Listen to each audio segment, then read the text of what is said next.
G'day and welcome back to another Dbz Dokkan Metal video. In this video we are going to take a look at the new Extreme Z area for the Android 13 and the Android 15 units. So this is the Super Android 13 Extreme Z area, and it's obviously part of the Extreme Z Awakening, or the greater part of the Extreme Z Awakening for the LR Prime Metal Trunks. There are two stages, and each stage has two difficulties as per most Extreme Z areas. In stage 1 you will have to utilize the Android 13 unit, and in stage 2 you will have to utilize the Android 14 and 15 units. You will have to complete the Super Android 13 story event before this event will be available to you, so you will have to complete that event, all the stages on both difficulties. In terms of limited characters, it's a pretty limited pool, being mainly free-to-play units alongside one summonable LR and a couple general pool units that all EZA with the Extermination Against Heroes event, so it's a pretty interesting one. Obviously, as per most Extreme Z areas, you will have to get silver or bronze and silver medals from the first difficulty, and you will receive gold and rainbow medals from the second difficulty.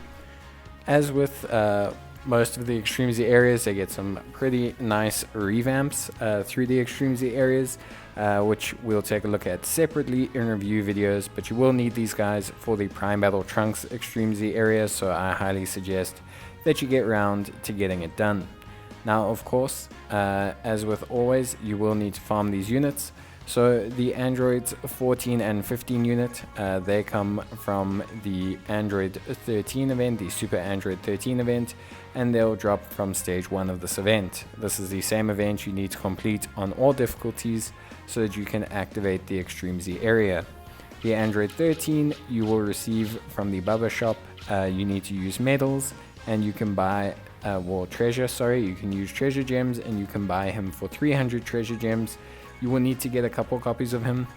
You're going to need to get quite a few in total, but I cover that in my preparation video, which you'll see in the top right hand corner. In the missions, you can see that they're pretty straightforward, the standard missions for all Extreme Z areas, so you just need to utilize or do the stage 10 times overall, which is obviously not too bad, but you do need to do each stage 10 times. As with most Extreme Z areas, you will need 15 bronze medal, you will need 42 silver medals, you will need 30 gold and 30 rainbow. In terms of the units we're going to use, I'm going to utilize a fully free-to-play team, just so you can see the only free-to-play options, and you can see me clear the stage. And then in the second stage I will show you kind of not the bare minimum, because you can get away with a fully free-to-play team, but I would say probably the minimum amount that I would roll with. So this is the fully free-to-play team. You can see we're only utilizing the free-to-play units here. Your best lead in this scenario is the Androids 14 and 15, because they lead target Goku, but this is not ideal in any way, shape or form.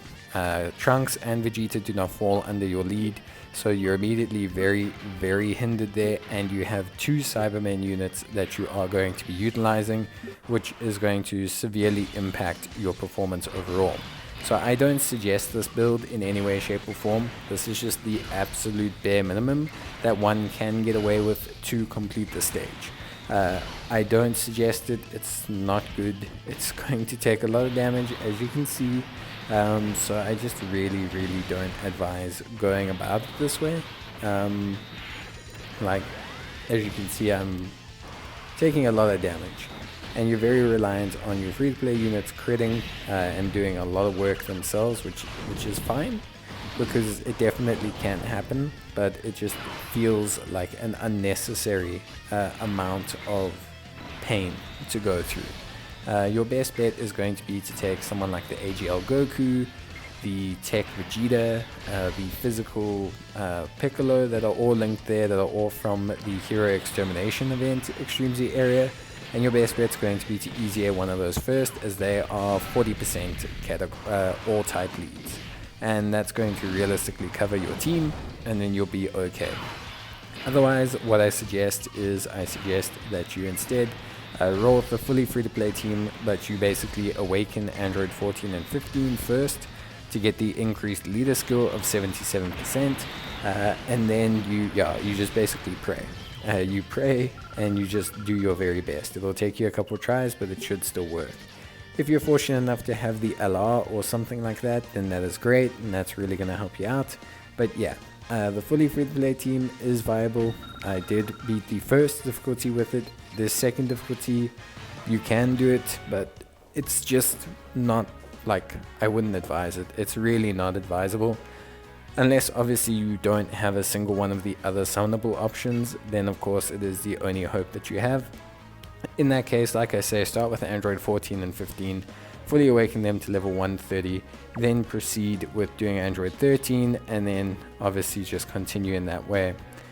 As with most of my suggestions for Extreme Z areas, I do suggest that you alternate between medals, because you obviously have a chance at question marks popping up.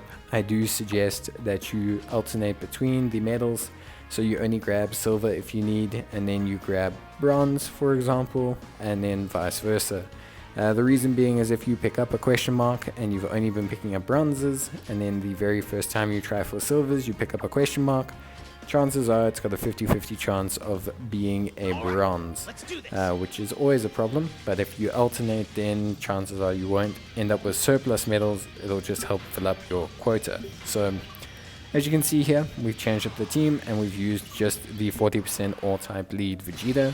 Doesn't matter which 40% all-type lead you use, the 40% lead themselves is enough. You don't even need another summonable unit. As you can see here, I'm not going to fill out the team with summonable units or anything like that. The team will be more than fine, and all of a sudden we'll be able to cope a lot better with the damage. You can see there immediately we're not taking any damage or anything, not that we would have on our Android's unit specifically, but you'll see comparatively the other units do tend to take a lot less damage. If you take a look at the Cyberman, for example, he's only taking 80k, and yeah, I mean, Cyberman's just got nothing in him. He's just a Cyberman. So if you can survive a super attack on the Cyberman, you should be more than fine for the stage, no matter who else gets hit. Only downside is this Trunks is in-type, and obviously the Prime Battle Vegeta is also in-type. Prime Battle Vegeta, I would say, is probably one of the biggest buffs you're going to have to this team. If you haven't farmed him, I guess you might want to consider farming him, just simply based off the fact that he provides so much raw stats to the category itself, and to the team in general. I just think it's obviously super great. So yeah, for the most part, Vegeta really helpful, does a lot of good work and brings a lot of stats to the table, which we need with such low leader skills overall. But yeah, you know, it is just what it is. So that's the first level of difficulty done. Everything's all sorted there, and then of course, you know, we need to move on to the second difficulty. So I have jumped ahead in time through the power of editing, as I always do with these Extreme Z areas, and I have awakened both my Android 14 and 15 and my Android 13 to level 130. Now you can run the team as is here, although I do not advise it in any way, shape or form. You're going to run into the same issue whereby your Trunks, your Vegeta and your two Cybermen are going to take too much damage, and they're going to take even more damage because now the enemies are even stronger. So you're going to be very reliant on getting either a perfect starting turn of Android 13, Fusion 13 and Android 14 and 15, or you're going to need to be very lucky with where the attacks fall. I don't like relying on luck, so that's why I then say you should definitely push to have at least hopefully another 40% type lead that will cover you for the most part, and everything will run okay. The Cybermen, you can just move out of danger.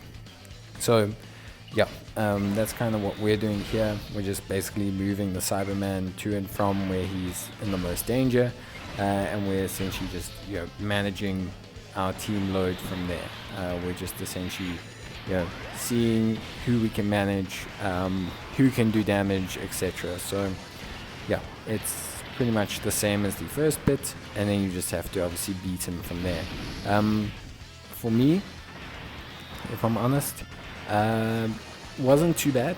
Obviously, ideally you'd like to fill up your team, have either one of the the summonable units in the final slot just for stats and just to not have a Cyberman.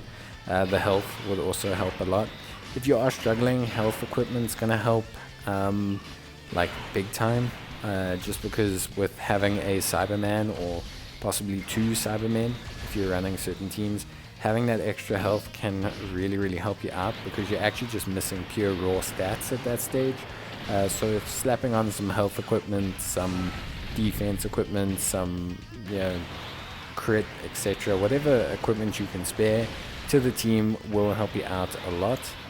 It's just going to make your life way easier. So if you can do it, because it will help you for sure. And I just think there's no point not doing it, because like you're not really helping yourself, and I mean equipment's not going anywhere, especially health equipment. So for me, I don't know, I would just say you can use the health equipment. It'll definitely help you out. As I always suggest, it's not wasted if it's being used. So from my angle, I would suggest that if you're struggling. Otherwise, you should be more than fine. It's just going to depend a little bit on crits and things like that. But like that's kind of how it always is. You don't always have full control over who you hit, who you don't hit, whether you hit them for a crit, whether you get additionals, all that sort of stuff. So for me, it wasn't too bad. I will admit it is very limited, so it is quite difficult for new players. And I think especially for players who maybe haven't done the Hero Extermination event, they're also going to struggle as well. My only suggestion really is to just continue doing them individually. Units like the Android 14 and 15 or the Android 13, you can finish first, and then that should give you a little bit of extra juice to do the next one, which is okay. Also the extra stats will help in terms of health and everything, but that's realistically all I can say. Putting in orbs is going to be necessary, if not mandatory, and you're just really gonna have to kind of work at it. If you don't have all the units, if you don't have the Prime Battle Vegeta, if you don't have units like that, you're just gonna have to try. Put orbs in, put what you can in, and just pray for some luck. Hope that your Cybermen don't get hit, and just get some crits. It might take a couple re-attempts, but it is possible. You will be fine. So but that's it for the stages. The only real thing I want to say in terms of like obviously just this Extreme Z area, as with all Extreme Z areas, once you awaken the units or you Extreme Z awaken them, they will have a 15 SA super attack. Because they have a 15 SA super attack, I do suggest getting a second copy of those units and raising it to SA 5, which you can see here. So I've obviously raised second copies of them.